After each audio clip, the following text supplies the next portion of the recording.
First, I'm going to introduce my co-moderator, Kara Williams-Keefe, who is a branch chief here.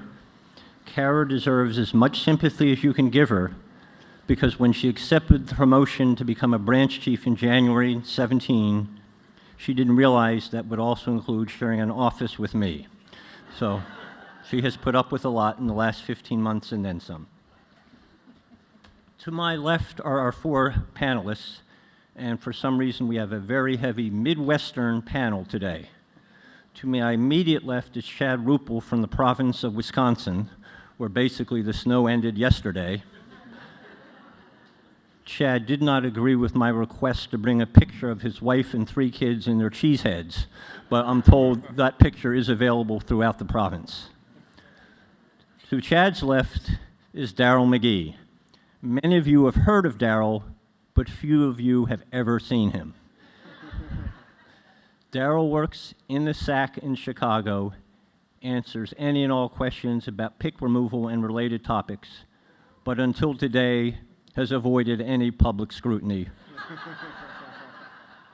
But for the next hour and 15 minutes, he will have to do so. To Darryl's left is Anawa Simmons, a transaction manager here in DC, and to her misfortune, she's on my team, so she has to deal with me as well every day. And finally, to the far left is Arnold Taylor, who is a transaction manager in the Chicago office. So with that brief introduction,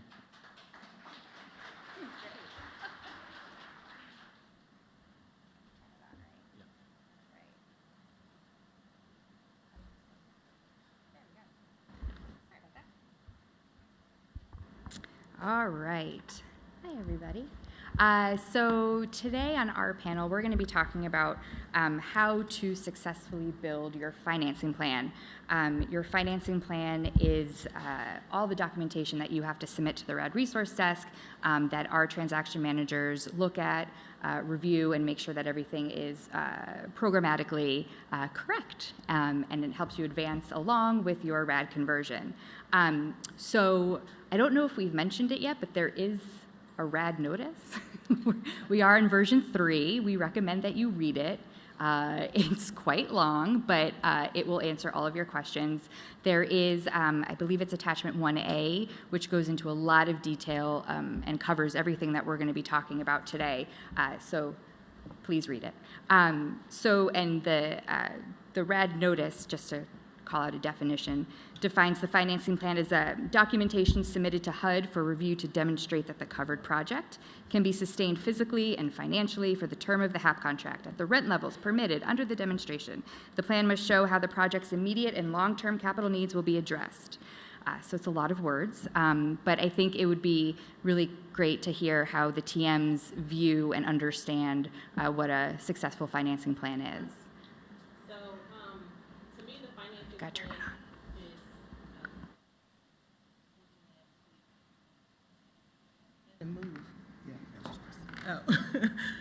So to me, the financing plan is the most important package of the RAD conversion. It definitely tells whether or not your project is viable. It provides information about whether or not you have the capacity to process the conversion, and then whether you are able to maintain the asset through that period of the HAP contract. Well, to me, it's pretty much what everybody's been talking about most of the day. It's just a roadmap that actually identifies your current and future needs, and pretty much when you can replace them and whether or not the project is financially viable. Great. All right.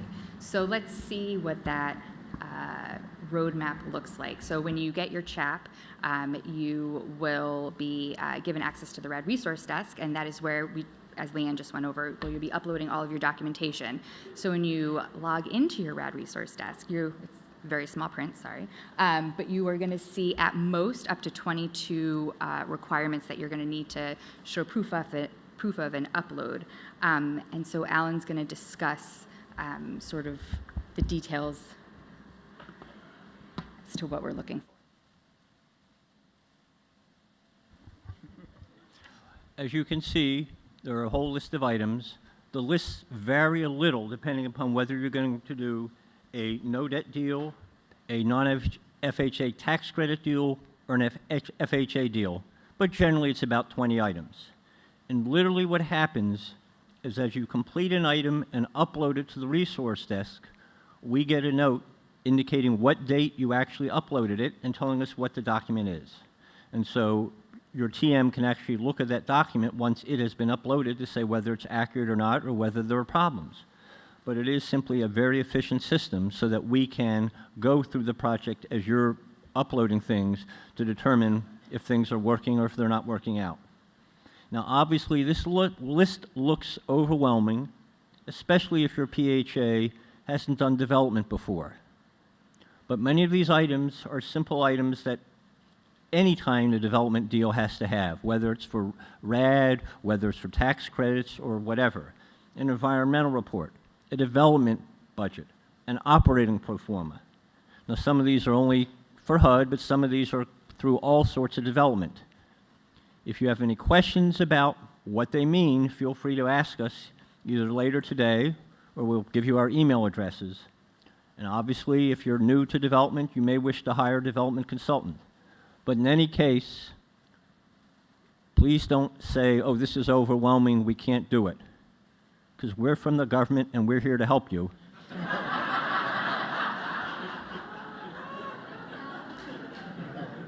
And part of the reason we're having this session right now is so that this list, though it may look overwhelming, at the end of the day, won't be overwhelming. It'll be simply a list of documents that you know are common to all development deals that you'll have to put together. But please ask us questions because that's why we're here. All right. So yeah, as we move forward, we're really going to be focusing on how to build out your financing plan, how to make it an effective financing plan, and also we have the TMs here, which is a great resource to help give you all some sort of like insider tips, helpful hints, things not to do, and hopefully help you get it right on, if not the first try, at least the second try. That's our goal. So we thought it would be easier to sort of break down these 20 plus items into building blocks and help reorient how you're looking at the RED resource desk and to understand that every building block is going to be building into and sort of reinforcing your financing plan as you move forward. You really can't complete blocks 2, 3, and 4 without getting through block 1 successfully. And so we're going to start walking through these, and all of our panelists are going to talk on each of them. Do you want to talk about timing? But first, just to give you the general schedule, you should start with the items in building block 1, which we'll discuss next, within 30 to 45 days of receiving your CHAP. Building block 2, you should start 2 to 4 months from getting your CHAP. Building block 3, 4 to 6 months, and hopefully your final submission, when you literally will push a button, should be about 180 days from your getting your CHAP. And now we're going to discuss each of the 4 building blocks one at a time. All right. So if we take those building blocks and we overlay the 20 plus requirements in the financing plan, this is what it looks like. It's still a lot, but hopefully it will be a little more manageable for all of you, and hopefully it's a good guide into how you should start proceeding to get your financing plan together. The first block 1 is, I think, the hardest. It takes a lot of coordination. It requires a long lead time on a lot of items, especially due diligence. It requires coordination among several offices. We have folks from PIH up here who will be talking about their block and their requirements. So it's better to start early than sort of ignoring it. So we're going to start drilling down on the building blocks, and we're going to start with Chad and Daryl, and they're going to be talking about building block 1 and the aspect that your HUD field office plays. All right, so I'm here to represent all of the public housing staff you've been working with in your field office, administering public housing for God knows how long. And so we're not too disappointed. I mean, we're not going to take it personally that you're leaving public housing, but we will be disappointed if you leave without taking care of our commitments here. And so I think one of the big parts of the RAD transaction is still communicating with your public housing field office to make sure that any prior commitments you had, particularly about that public housing property, that they've been addressed. And we have a few other things as well. So the first thing is PIC, right? So I'm sure everyone in this room knows what PIC is. But where it becomes critically important for RAD is that we use it to track all the removals that happen in RAD. We use it to make sure that all the funding's happening correctly, right? Like we don't want people getting double subsidy for units. And we use it really to manage the numbers, right? To make sure that the whole process is working. And so we make people do things like if you are planning to remove non-dwelling units or property that's not in PIC, we want you to actually put it in PIC so that when we remove it, we have a solid inventory of what's happening. And so that's one thing to think about right at the beginning is your PIC information correct? And if it's not, that's something you could start working on tomorrow, right? Like making sure that the units are all in PIC correctly, that any property that you plan to remove, any property that's under DOT, that's in PIC, any non-dwelling units, that's in PIC as well. And so PIC is critically important to our process, making sure that all this happens. One of the first things we ask you to do when you get a CHAP within the first 30 days is actually submit your RAD removal PIC demo dispo application. So that's an important way to signal that first you're accepting your CHAP. It also kind of gives us a better understanding of how you're expecting your project to work, right? Like your application will give us some information, but the PIC removal application gives us even more. And that's your chance to include like a site map, an explanation, especially of any non-dwelling units or property.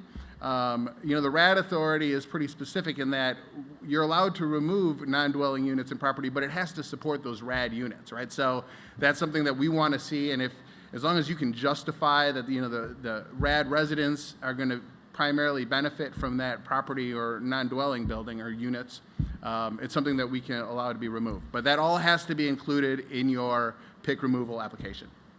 The other thing we look for is that you're removing eligible units. So RAD allows you, in Section 18, we work together so that you can remove things with either inventory.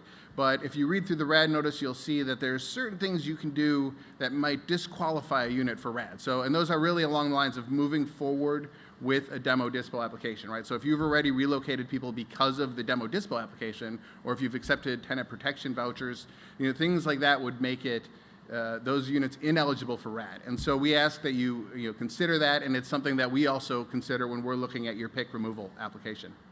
The other big thing that we try to look at is any prior commitments you had, right? So if you already have an existing energy performance contract or a capital fund financing program or an operating financing program, like those are all commitments to your properties that you made with HUD at some point, and we want to make sure that you're staying in compliance with those commitments. Now, at no point should you think that because you have these commitments, you can't participate in RAD. Like we have all sorts of ways to help you work through those commitments. But the important thing is that you acknowledge that they're there, right? So that we can't, like one of the biggest things, mistakes that we see is, someone forgetting about a CFFP or not addressing a CFFP until the last minute.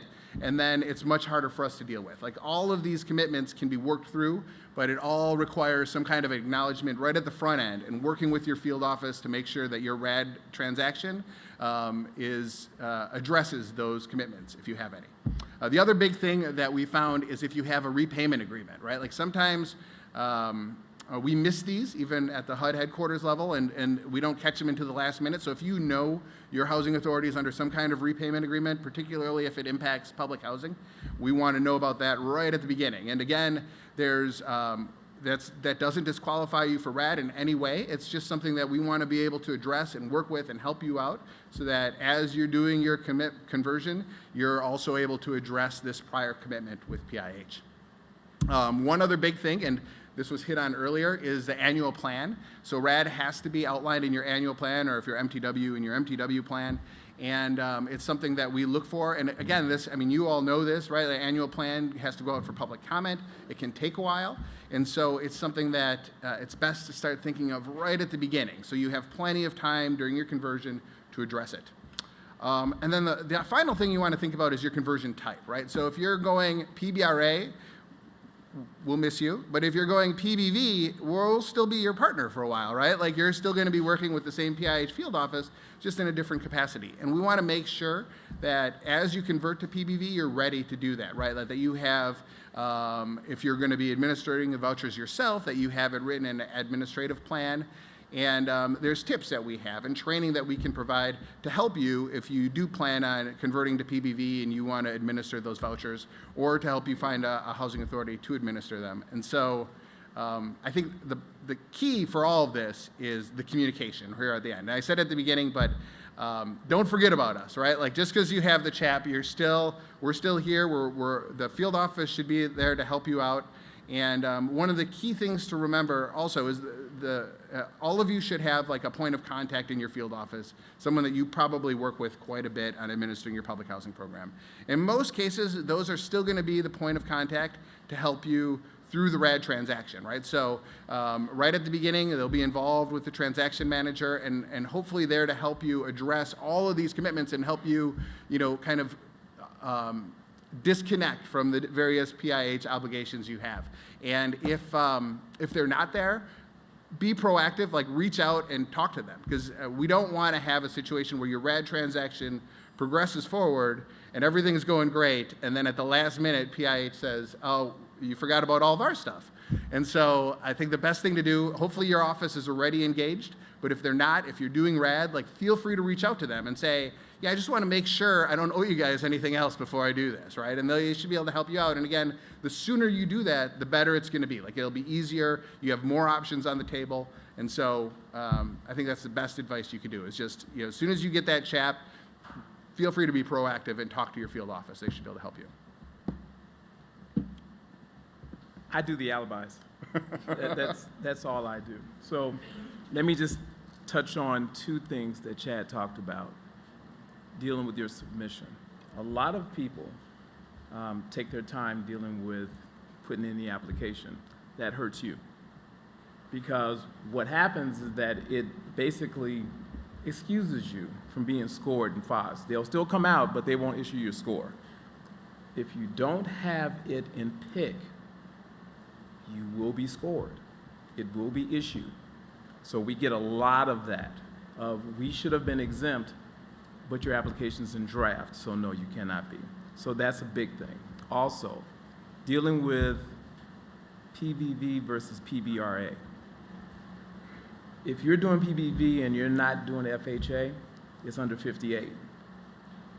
That's something you should start, right? We've had situations where people say, hey, look, this is what we're going to do. We're going to do PBV. And then at the end, we get a phone call that, oh, down the road, you're doing PBRA. PBRA requires that environmentals be done by HUD.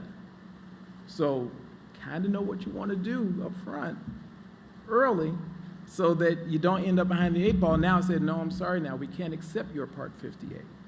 Because by our rules, we cannot do it that way. We must come out and do your environmental. So those are the two things. We've talked about it before. We talked about it in the restaurant, how we're going to deal with this. And those are the things that end up happening. People end up having a problem, that they really changed their mind, did not change in the application, didn't let their transaction manager and the field office know. Some things went wrong. Last thing about dealing with units. We get a lot of applications that have a whole bunch of units that probably should not be there. However, there are times when you can do things under de minimis, there's exceptions, things of that nature. We look at all of that.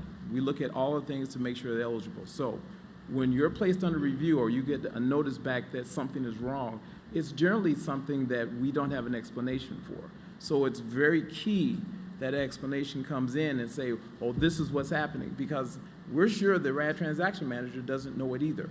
And they're the ones that ultimately, well, I should be going this way, RAD transaction managers ultimately are the ones that are going to decide which units are eligible for de minimis, which units are eligible to be removed under, well, to your exception, things of that nature, if it's part of your deal. So just kind of keep those things in mind when you're submitting your applications. I have one more quick thing, just because I'm up here and it came to me. But if you're planning on closing out your inventory entirely, if you're planning on converting to RAD or some combination of RAD and Section 18, and you're going to get out of the public housing business entirely, we have a notice to help you out. Like, we have a closeout notice.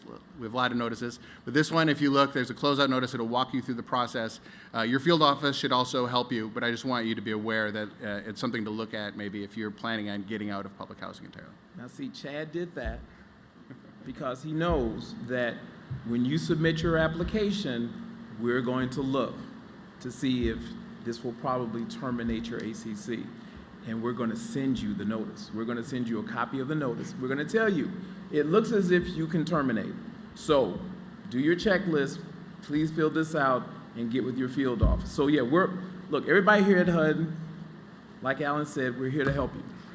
And some of the things you may not have thought of, trust me, we're thinking about everything. We're trying to make it as easy as possible for you. We do miss some things. Please forgive us. But we're trying to make the process more streamlined for you within the regulations so that you can get to your goal, right? Good. I'm good. Great, thank you. So the other part of Block 1, so things that you should be thinking about early on and starting right away, has to do with resident rights. You had a really great panel with Tom, Will Rudy, and Claude Dixon talking about it, so I'm not going to go into a lot of detail, but just know that, as a transaction manager, when they're reviewing your financing plan, they're going to be asking you all of these questions. So they're going to want to know, what date did you send out your RINs? What date did you send out your GINs? You have to upload evidence of your resident meetings with resident comments. We want to see that you have answered resident questions. So we want to know, and we want to make sure that we are protecting the residents throughout this process. Just to say it ad nauseum, every resident has the right to return, and so communicating this early and often with your communities is key to, I think, a successful RAD conversion and as well as a financing plan, because it won't have any holdups in any additional reviews. So I think it would be great if Anawa could also talk about sort of some of, well, Arnold and Anawa are going to talk about some of the other items within resident rights. So another item within the resident rights that is an exhibit of your financing plan is the FHEL Upfront Civil Rights Review. So it is the responsibility of the PHA to ensure that its RAD conversion promotes fair housing and complies with applicable civil rights laws. And to help to assist you with that, we have the Upfront Civil Rights Review. It is designed to protect the residents from permanent displacement for any reasons, race, sex, color, religion, family status, and disability, as well as eliminating buildings and areas of minority concentration outside of areas of opportunity. And I think it was previously mentioned that this information is more in detail in the housing notice, 2016-17, PIH 2016-17. So I don't expect you to remember that, but it's titled the RAD Fair Housing Civil Rights and Relocation Notice, and I believe that Tom mentioned the notice earlier as well in his panel. So, so you ask yourself as you're doing your financing plan, will my property have to go through the upfront civil rights review? So if your project includes one or more of these 4 triggers, then you need to submit your project to FHEL, Fair Housing of Equal Opportunity, to review your documents for the upfront civil rights review. So the first one is projects with a change in unit configuration. So are you changing the current structure, the current way that your project is configured? Are you changing that configuration? Are you combining efficiencies to 1-bedrooms? Maybe the efficiencies that you currently have in your buildings are too small, and you can combine them and make them 1-bedrooms. If so, then you need to submit for the upfront civil rights review.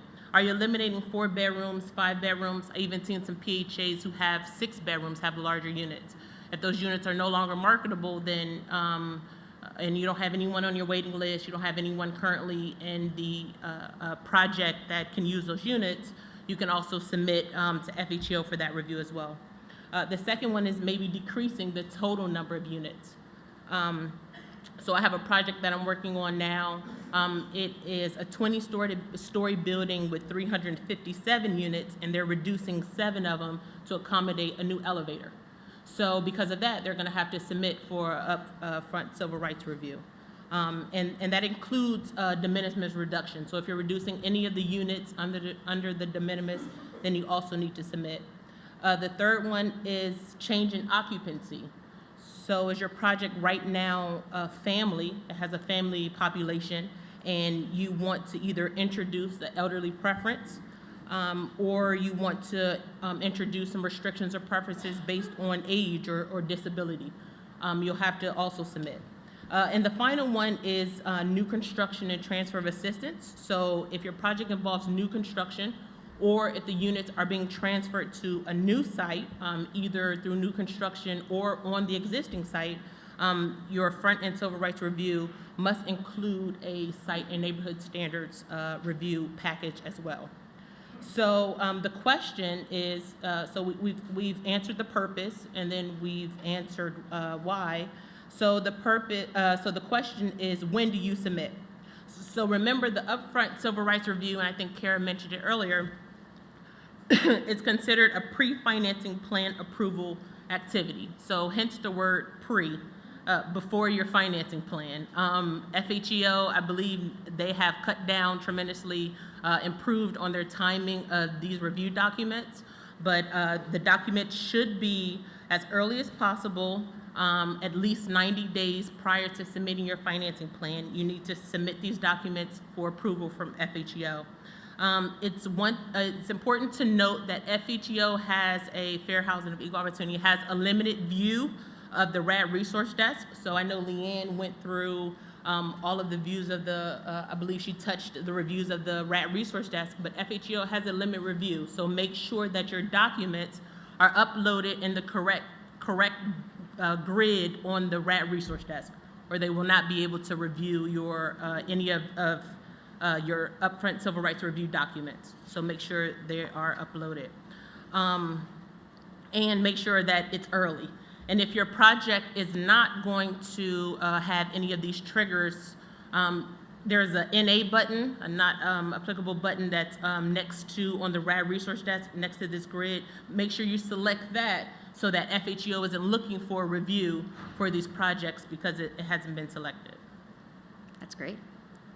And so, Arnold, do you want to talk about? Just to piggyback off what she just said, as far as the button, if you get a CHAP and you're close to submitting your not even if you're close, if you have a CHAP and your initial application indicated that you were going to do new construction, as soon as you have access to that desk, that 180-day financing plan submission, go ahead and those buttons that are non-applicable, go ahead and click those right away, because we get triggers each and every week, basically indicating that you haven't submitted your upfront reviews that may be required. So go ahead and click on those. But in reference to relocation plans are generally required, or actually required when you intend to use home and CDBG funds. So those are required. Also, when you're going to do a transfer of assistance, they're required. And any time that tenant relocation is going to be greater than 12 months, you have to have a plan. And as Claude spoke earlier, really, any time that you're going to relocate tenants, we would like to see a relocation plan. And you want to give that CPD reviewer, if it's required, you want to give that person anywhere from 30 to 60 days, and sometimes it may even take 90 days, depending on what you actually have in your plan or what you might be missing from your plan. That's great. So yeah, so these all take a lot of time and a lot of effort to put together, and so that's why we recommend starting these ones right off the bat. As transaction managers, and maybe even as a branch chief, as you're reviewing, approval memos that are coming in from financing plans, of these requirements, which one do you see PHAs trip up the most on? Well, in the last few months, I've had 2 PHAs who wanted to eliminate the 5 and 6 bedroom units, but they still had some 5-bedroom eligible families, and in the original plan, they were not going to accommodate those folks' needs for 5-bedroom units. So if you're going to eliminate your large units, because in general there's less demand, you need to make sure that if you have a few families who are eligible for those large units, that you do find decent-sized housing for them, or else you will trip up on that.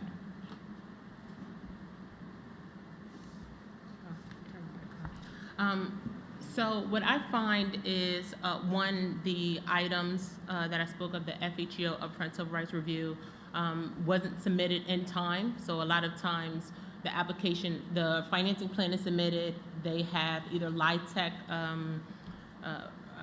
timeline restrictions, and they need a quick turnaround, but before we can even start to review the actual financing plan, we have to wait until FHEO approves the site. A lot of times that if it is new construction or if it is a transfer of assistance, we want to make sure that that site will be approved before we'll proceed with the review. So just making sure that you get all the documents early, and you communicate with your TM, your transaction manager, that you'll have some of these key items in your financing plan.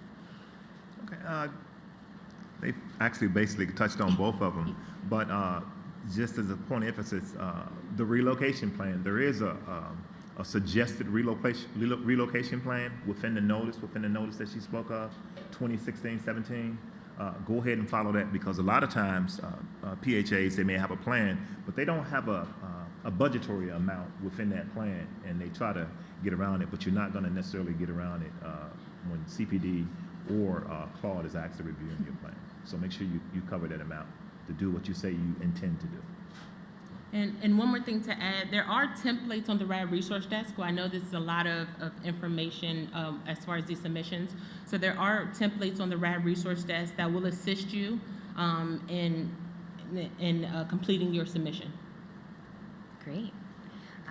So the last part of this building block is due diligence. And so I know that we have a big group of people here, PHAs, developers, consultants, but due diligence work is very important and it's critical. And it's also long lead time items. They cost money, and you're going to have to review them. And so the due diligence portion of it, it can be really dense information that you're getting back from your providers, but we strongly encourage you, and you should be, reading through everything and understanding all of the reports, understanding all of the implications that each of these reports are providing you, and understanding and being upfront with HUD and your transaction manager of the findings in these reports. You don't want, as we're doing an environmental review, to find that, oh wait, you were in a floodplain. You should have known that because you read through your environmental report. So that's just a quick overview of the due diligence. And did you want to talk about anything more specifically? Well, one Kara talked about is very important, because we did find a project that was close to getting its RCC, but then we found out that it was indeed located in a floodway. And the PHA said, well, this has been here for 50 years. And the answer was, well, we're sorry, you shouldn't have built it there in the first place, but nonetheless, we can't allow you to convert it to RAD, and for that matter, you can't spend any capital funds on the property starting today. So you do need to do these things ASAP. One important thing to note is that you can use your capital funds to pay for these legitimate pre-development costs. The RAD notice simply says that if you want to spend more than $100,000, you need to get field office approval. But these are things that you have to do, so do not be scared and say, oh, this costs too much, we can't do it. You got to do it, and if you have the capital funds, you are free to use them to pay for phase 1 environmental assessment, for the title report, for the appraisal, et cetera, et cetera. Yeah, and just a quick plug, as of February 1st, all the PHAs that are going RAD need to submit the new ECNA tool, and if applicable, the narrative as well. That's a change in course from what we were receiving from the beginning of RAD, and definitely start early on the ECNA tool. Definitely talk to your providers on that. I think from what we've been seeing, that's of items getting submitted, there's a learning curve, and so definitely start early for the ECNA tool. It seems that since February 1, when the new tool was required, probably 50% that have been submitted the old way, so we've had to return them to the PHAs. So please take careful note of that new requirement, which was effective February 1. And so this is, like I said, it's a lot of information, it's a lot of work, a lot of legwork. For the TMs, how do you see PHAs sort of dealing with this? Is it all in-house? Do they have people out of house that they're hiring to help out? So a combination of both. Some projects they do develop, they do hire development consultants, and some are part of the development partners, a part of the ownership structure. So it's important to note to not let the many layers of the RAD conversion discourage you from participating in the program. Think about hiring a development consultant. And I know there are many out in the audience that have yellow tags, remember? Yellow.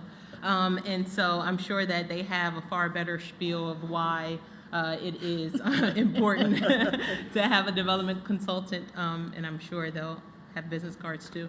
But a knowledgeable development consultant can really help you capitalize on your opportunities. It can help you save time. Remember, there are a lot of key deadlines in the RAD program, so don't miss out on them, and don't miss these good deadlines.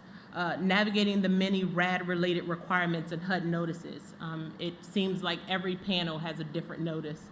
And so, they'll assist you with that as well. Help with coordination with the residents. We had a lot of talk earlier about residents coordination and how that's important. I know that we heard a lot of comments from residents about the RAD conversions, so they can assist with that as well, and as well as untangling any resource constraints. So 50-50, a lot of the PHAs that I know who have used development consultants, they find it to be very beneficial. And whether you're hiring a development consultant or if you did it yourself, whomever you get that report back that we need for due diligence, make sure you read it and then reread it, and because we've had times where documents have been uploaded and we've contacted the PHA about an issue and it was like, well, I didn't know that was in there. Well, I asked them to remove that. So if you got somebody that's doing something, that's doing your uploads and stuff for you like that, make sure you pay attention to what they're uploading and know what's in there. And if you have an issue and we're still in that due diligence stage, before you push that button, get in contact with your RAD transaction manager and let's try to find out what that issue is and get it resolved. That's all really helpful. I think of all the due diligence items, just from my experience, I would say the environmental is the one that, if you're doing a Part 50 where HUD has to do your review, and we have a panel later this afternoon that will talk a little more about the environmental reviews. That's the one that I see PHAs trip up the most. It has the longest lead times. Timing is a little wonky with it. So that's the one that I would say focus the most on. Read all of your environmental reports, front to back. Do you have any that you find? Yeah, and some other best practices, making sure that your project adheres to the RAD ownership and control requirements. They are highlighted in the RAD notice. If you're using an ownership or control agreement, contact your TM early. Make sure that the control agreement is one that will be approved by RECAP as well as the OGC, the Office of General Counsel. It's from my understanding that not a lot of, or very few control agreements have been approved outside the ones that HUD regularly uses. So make sure that you contact your TM, ask them for an example if you need one, or just send your version to your TM and see if they can get a kind of cursory review from OGC to review. Another one is making sure that your costs are reasonable, provide explanations if not, making sure your sources and uses, if you have a pilot, providing a legal opinion, just really going through. I know on the RAD Resource Desk they have a very useful tool, the financing plan template. I think it's the guides that they have that are very, very useful. But if you have any questions, your transaction manager is definitely your contact. It's your first line of defense if you have any questions. Just one last thing, in reference to things like the environmental or any of the reports, we can't do anything if you upload a draft report as your final report. You know, if you upload a draft and try to hit that button, we're just going to return it because we can't do anything with it. Great. All right, so that takes care of building block 1. So now moving on to building block 2. So everything that you've learned and discovered and worked through in that first phase is going to inform the next phase, and it's going to help build out some of the key items, especially the items that as transaction managers and as branch chiefs, it's the part that we really dig into and really scrub when we're doing our transaction reviews. And so for this, we're going to be talking about your development plan overall, and then as well, the other layer on top of that is building out your financing and providing all of your financing commitments to recap.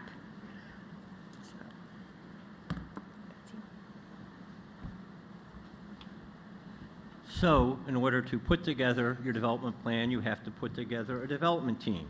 Obviously, that means if you're doing either new construction or rehab, a construction team. Obviously, you need to get someone to be the architect and the engineer if you're doing either rehab or new construction. The various people who are always involved in any type of housing development. In order to make sure you can afford this, you have to put together a development budget showing all your sources and all of your uses. And suffice to say that the sum total of the sources has to equal the sum total of the uses. I've had people submit things which it didn't happen. So please, you can laugh at that, but not everyone at first understands that. And obviously, one of the things in your uses will be a developer fee. Everyone loves a developer fee, right? And please make sure to carefully read the RAD notice, because RAD Notice 3 changed from RAD Notice 2 on how we determine the maximum allowable developer fee. But that leads me to the general topic. Please read carefully every page of RAD Notice 3. I've done it several times, and I'm still alive, and you need to do so.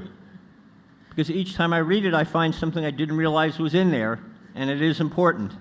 And while part of our job here is to help you understand all this, if you read it by yourself the first time, it may give you a few questions to ask us, and don't be shy, ask away. But it is a very important tool because it gives you various rules in terms of how to put together your development budget, and for that matter, how to put together your 20-year pro forma. Because the 20-year pro forma, among other things, talks about if you're getting loans, what's called your debt coverage ratio. And you need to make sure if indeed you're getting a loan, you will have an acceptable debt coverage ratio. And our notice indeed defines how we look at the DCR. So you need to read that very, very carefully. And again, if you have questions, contact us. The fourth item on this list is something called the initial year funding tool. And that's not directly related to the development process, but as some of you may know, when you convert, if you convert in the middle of the year, the Section 8 faucet does not turn on until January 1 of the following year, and you do get to use the capital funds and operating funds that you've already received for those units on those units. But in addition, you can get, if you think necessary, additional funds by looking at a document called the Initial Year Funding Tool, which is on the RAD resource desk, determining the amount of money you receive for those units during that year, and depending upon when you close, getting a certain percentage of those funds. And that's something I don't need to discuss in detail now, but if you have any questions about that, please see me later. But in general, putting together a development budget and a 20-year pro forma, while if you've never done it before, it may seem difficult, it really is the two standard documents that all development projects, RAD or otherwise, have to put together. And if you need help, contact us, but really it's not rocket science. And do you guys have any best practices for, this portion of the building block? So one that I see often is a replacement reserve deposit.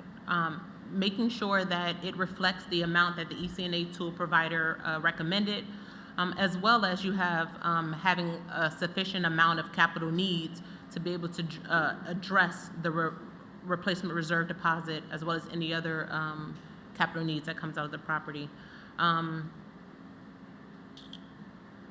I think, oh, for the financing templates, making sure that you have a financing template for with your submission for all of the items except for public housing funds.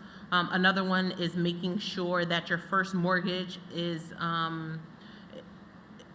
it reflects all of the requirements as in the RAT notice. So for the terms and the conditions of the first mortgage is another one that I see people, I see submissions that do not adhere to the RAT notice. She summed it up. But she said. Yeah, I think one also to really focus on is the development team and the PHA's responsibility to show ownership and control. We want the PHA to have a long-term, meaningful relationship with this community, and if they are doing a tax credit transaction, a relationship within the partnership that's being created. And so when our legal is doing their review, they are concentrating a lot on the PHA showing ownership and control. One thing to note that there's a difference between PBV and PBRA with ownership. So with PBRA, the PHA can remain the owner as is, as well as the contract administrator, right? Yep. With PBV, that's not the case. You have to create a new ownership entity.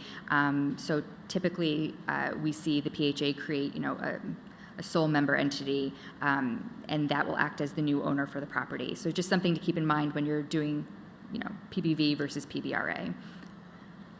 All good. So the next slide is just building off of that and is actually putting together your financing and what we want to see, submitted with your financing plan. As Anawa just said, we have financing templates, which are for the PHA, whoever is doing your financing plan, to fill out. It contains all of the relevant information that we need to see to make sure that it meets our program requirements. So terms, mostly terms, interest rate, Where the source of funds Yep, is coming source from. of funds, where they're coming from. Are they federal funds? Are they not federal funds? Are you structuring your capital funds or your operating reserves as loans? We want to see all of that and make sure that it's all going in the right bucket and it's all being accounted for. So along with the templates, we also want to see letters of interest. Yes. Do you guys, when you're reviewing them, do you focus on the letters of interest or do you just really look at the financing templates? We do want to see the letters of interest, just to make sure that they match up with the templates. We do understand that things change, but we want to make sure that they do match up. What he said. And same thing if you're doing tax credits, we want to see your tax credit award. We don't, we want to make sure that these properties are being preserved as they're getting converted, and so we don't want to give you approval if you don't have your financing, especially your tax credits, in place. Under that, it's really important to pay attention to QAP timelines, when you're going to be receiving awards, and try to time everything up because we need to see that evidence before we can move towards a closing. Anything you see as you review them?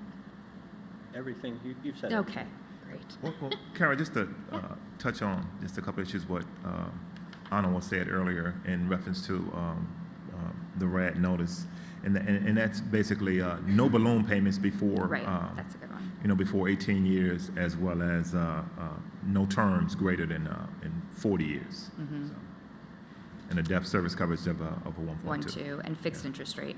Yeah. Okay. And then on this slide, I threw affirmative fair housing marketing plan just because I didn't really know where to put it. But it's important. I think it kind of fits in this mid-range of getting that submitted to your field office. RECAP doesn't require approval of your affirmative fair housing marketing plan when you submit your financing plan. We just require evidence that you had submitted it. So an email showing that you submitted it is good for us, and then it'll get approved in due process as we move along. So finally, we're sort of coming to the end of building your financing plan, and so it's basically tying everything up with a nice, neat little bow in your conversion overview memo and your financing plan certification. And this is just the last step before you have to submit your financing plan. And so we see all different kinds of conversion overview memos submitted. Some are lengthy, some contain nothing. What is helpful for you as transaction managers when you're reviewing these conversion overview memos? So the conversion overview provides a full and accurate picture of the RAD conversion. So if you're ever confused on how much information that you should include in your conversion overview, include as much as possible. Just do more rather than less. And not only should you discuss the plans for the building, so not only post-conversion, but make sure you provide information for pre-conversion as well. So a lot of the TMs, we don't have the opportunity to visit the projects within our portfolio, so relying on your conversion overview to really to paint that picture for us, to let us know what is currently there and what your plans are for the building after the conversion. Yeah, one of the things that you want to make sure, I think Kara touched on it, is the fact that we have conversion overview templates for each type of deal, whether or not it's a no debt deal or an FHA deal. And so you want to make sure that you stay in tune with that. We don't want you to wait to the very last minute and decide that you're going to change the type of deal that you have, because what that does is it pretty much resets that 180 day, and you're going to have different requirements to meet, and they may not, if you uploaded some things early, they may not line up correctly on the RAD resource desk. So just make sure that you're using the right template for the right type of deal that you're uploading. Mm-hmm. So. Yeah, and I think what Anawa said is really great. Like, we don't have the opportunity to come out and see all of your communities, and so, you know, it's really helpful to have all of the information. The market, if you throw in market information, that's great. Neighborhood information, even better. You know, we look through, going back to due diligence, we look through all of the photos and all of your reports. We really want to understand the asset, where it is in the community, and how you plan to reposition it. So I think that was a really great point. So you've done all that. There we go. You must submit your financing plan, and you literally must push the button. There is a button that says submit financing plan. You must push that button too. Anna, how many times have you had a PHA say, oh, we submitted the plan, and it turns out they may well have submitted each document, but they didn't push the button? Several, and I send my email back and I say, did you push the red button? And it's always like, oh, that button, yes, it says submit financing plan. So yeah, make sure you push the red button. Seems silly, but it's true. That's the only way that it gets recorded and logged, and it's the only way that it'll get assigned to a transaction manager. So you really want to submit, and you really want to press that button. So that rounds out all of the building blocks, but we also wanted to touch quickly before we go into questions, just, you know, so on the financing plan life cycle. And so, you know, right now we are in the post-CHAP stage, I guess, right? So this is a quick life cycle of what your financing plan is going to look like. So you get your CHAP. You're going to submit it. You're going to submit your financing plan. And then to quickly run through so you understand the next steps and how this flows out through the actual conversion, you have your initial review by your transaction manager, which is usually done within 5 days. And that's just a cursory review to make sure that you've uploaded everything. I think Greg had talked about it in his earlier panel. You know, we try to stick to our timelines and try to get you back timely responses. And also remember, as Kara said before, effective February 1, we have a new CNA e-tool for submission. And as I said, I think already, half of the submissions since then have been through the old tool. Mm-hmm. And we reject if it's not through the new tool. So please make sure you do that as well. Yeah, so after our initial review, if the TM doesn't feel like it's a substantial submission, we'll reject it and we'll kick it back to readiness, where you sit until you've updated everything that we've requested. So it's important to, you know, get everything in, get it done right if you want to stay on a pretty steady time frame. If the transaction manager accepts it, which is what we hope happens, it's the financing plan review, and that's pretty iterative between the PHA, if there's a development consultant, and the transaction managers. Rough rule of thumb, I think Greg said it earlier, was 60 days, but, you know, our goal is to get these out. We want to review them. We want to get you converted. And so if it's a complete and a well-done submission, our TMs can, usually get a good review done in 30 days. Once you get your review done, we go and get you your approval, either through delegated means or approval committee. There are certain criteria that decide which route you go. After your approval, you get your RCC, which is, it's like the big deal. That's what you get, which is indicating that you're on the path to close. You're very close to closing. The PHA has 30 days to accept your RCC, and that's important. Some PHAs get their RCC and just totally forget about it and don't realize that they have to sign it and send it back. So please do that quickly. And then, rough rule of thumb, we try to get you closed within 90 days. And that's with Bev's shop, and she'll be talking later with all of you. And please look carefully at when you get the RCC, because occasionally there are what are called conditions. And you need to make sure if there are conditions, which are items that have to be cleared before you close, that you understand what they are and that you are capable of getting those conditions cleared by the time of the closing. And if you get those and you don't understand, contact your TM immediately, please. So as transaction managers, because you're working on, multiple financing plans at a time, our transaction managers have a pretty big pipelines that they have to work through on a daily basis. What are the things that you see that that PHAs do that really set them back in their review process? So I think one of the items, and I think I mentioned it throughout this presentation, is keeping the lines of communication open with your transaction manager. So you might have a situation where your readiness TM is different from your financing plan TM. And so the person who's actually working, that person who got you to this point of submitting a financing plan is different from the person who's actually reviewing the financing plan. And so that's why communication is important. And if you don't know who that person is, I believe you can either contact the readiness TM. They can provide that information for you. But it's really just keeping the lines of communication open. If you do, after they complete their cursory review, if there are deficiencies, and they're quick turnarounds, make sure that you complete them. If you have any additional questions, contact your TM so that we can get back to reviewing your financing plan. Read everything. Know the deal. You really have to know the deal. So. Yeah, I agree with that. Take ownership of your deal, know it, read everything. So that wraps up our panel. We wanted to do some final takeaways if we have some time, or, I think we've said our final takeaways multiple times. And I know that we wanted to get to some questions. So you guys good with skipping this and going to questions? Yeah?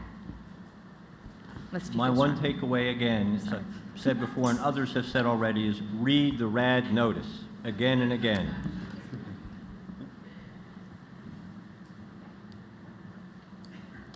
So we'll go to questions.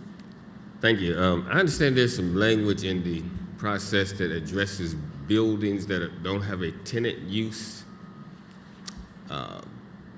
Is there a provision that allows these buildings, I guess that we have to pay HUD back for these buildings.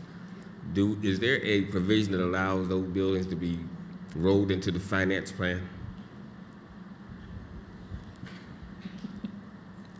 Can you elaborate on that just a little bit more? Are you saying that you have a non-dwelling structure Yes. and that you now want to utilize it for dwelling under the RAD program? That would help, yes. But Drew, I don't even think I'm not even sure if he's saying use it as dwelling. He's just wondering if whether or not they could bring it over. I need you to be more specific. What are you trying to bring over? Well, through the site evaluation, there'll be the determination which buildings qualify for the RAD program. And there are multiple structures on the site.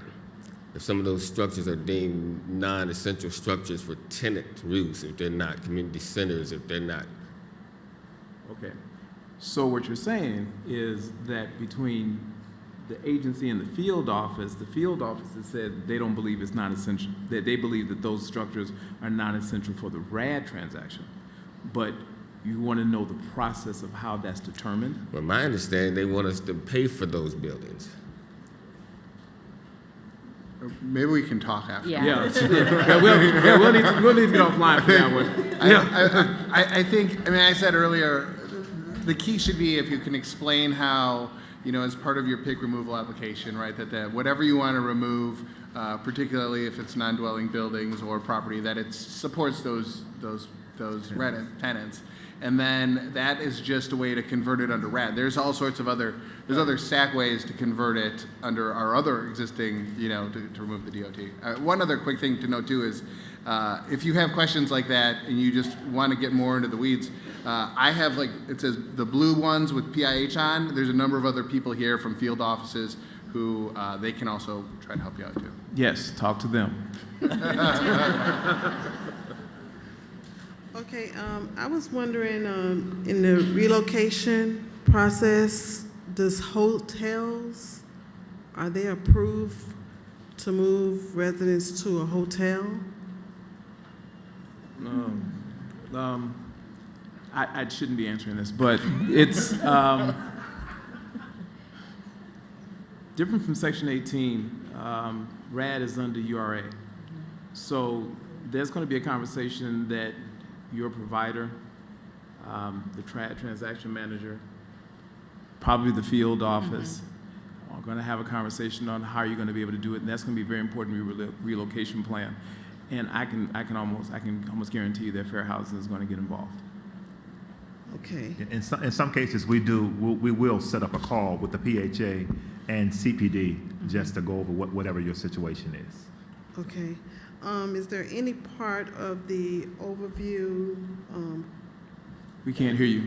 is there any part of the overview process that the residents can't see? Is there a way to require the public housing authorities to place that on their websites and so that everybody will be able to see it? See the relocation plan or The overview, you call it the conversion the conversion overview memo? Memo.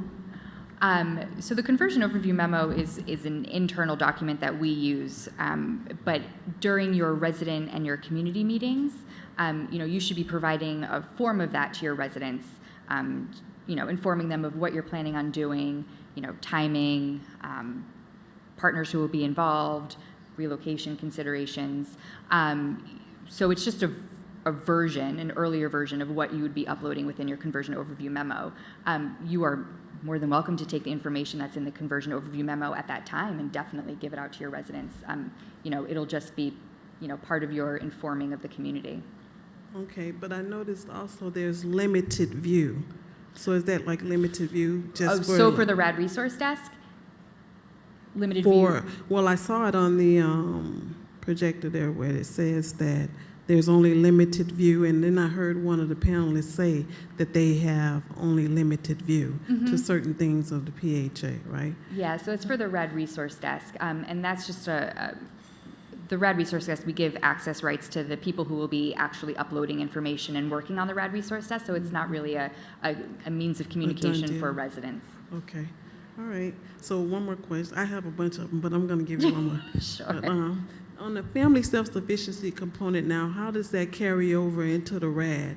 Because I noticed like a couple of the, in Florida, I won't name the housing authority, but they didn't carry it over. And so I want to know, how does that work? Is that supposed to carry over? I am not an expert on that. Yeah, it's supposed to carry over. Okay. It's supposed to carry over. So if families and family self-sufficiency, they would still get it under RAD. Okay, so then what is the process if it doesn't carry over? Then what do we do? Did you bring it up with someone? Yeah. The thing is that I think that after maybe later panels that people are going to start addressing it, but then we're going to have sessions at the end of this. I think that's probably something you want to specifically address. Yeah. Okay. One more question, real quick.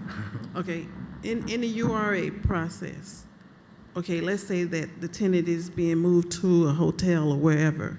Is there some sort of written agreement that says that they're going to return, or they have the choice to choose, what choice they chose to leave with the voucher or to come back, or is there some sort of written?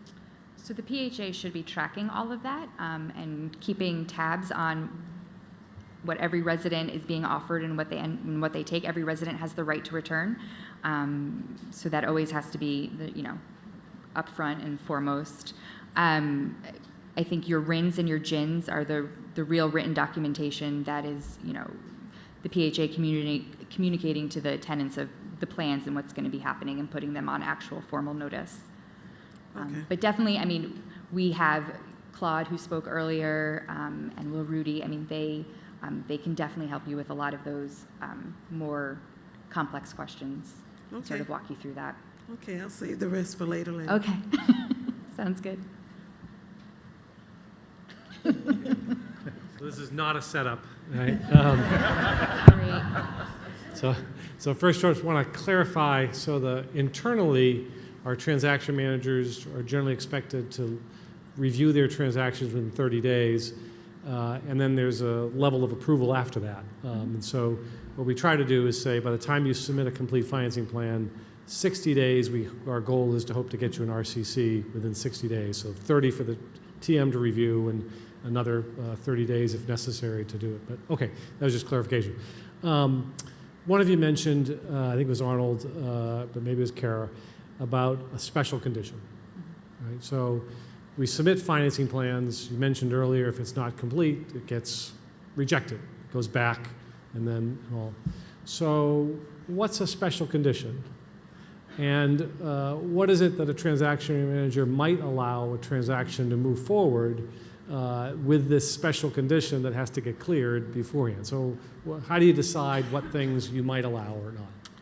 Sure. Do you guys want to? It could, the special condition can be something that may have to do with a repayment agreement. We may find out upon plan review that you owe HUD some money, and it's not that you were trying to hide it. It's just that you just failed to mention it, and we would take that in consideration. And we would talk to you about it, and we would talk to PIH about it and see if it's one of the items that we can probably come up with some sort of special condition that you repay that prior to closing or at a certain time period. So I think the key is that special conditions you have to be able to clear them before you close. So they're sort of items that are just still sort of like hanging out there. We're working with one deal now which has an OIG audit, and we had made it clear that they would have to complete all compliance with that OIG audit before the closing. PHA is now trying to fight that, and we said no. But to answer Greg's question, sometimes you have a PHA that has to complete total compliance with an OIG audit before we will allow a RAD closing. And to make sure that the conditions aren't items that can change the entire deal. So there are things that either you are clearing up and you still need more time, and we don't see a reason to hold up your RCC for it. But like Kara mentioned, it must be cleared by closing. And then we have provisions which are, I guess, not as special as the conditions are, that either would stay with your project that you have to adhere to, but not necessarily be cleared. So I have a project who has created a relocation plan. They have a very complex relocation process, and the plan got approved, and the provision is to make sure that they continue to follow the relocation plan that was approved by HUD.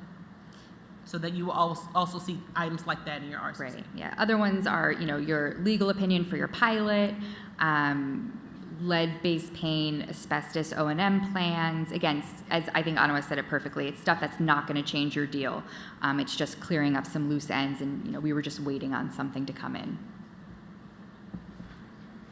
So just a couple of comments on the resource desk. So I think, and Leanne, one of the comments might be more relative to you. So the red button, the financing plan submission button, I think that PHAs expect like bells and whistles to go off when they hit it, It's a little anticlimactic. and nothing happens. Like, you don't even know if you submitted it. So I think that's part of like, so just for you PHAs, the way you know that it's submitted is that if you come back, there's a date on top of, but a lot of people don't know that's how you know it's submitted. So nothing happens when you hit the button.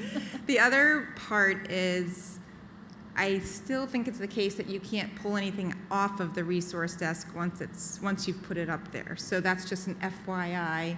So if you've uploaded your CNA e-tool or whatever, and you need to upload a newer version, the old one will remain, and you just keep uploading documents. Yeah.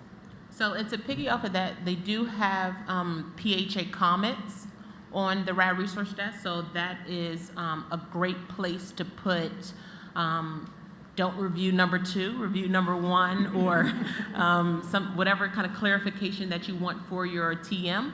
That's a good place to put it. Because of that reason, you cannot delete any of the older documents. Yeah. But they're all date stamped on the financing plan. So we, like by rule of thumb, we just look at the most recent ones that have been uploaded, and we ignore everything below that unless notified otherwise. Any other questions? No? All right. Thank you. Thank you.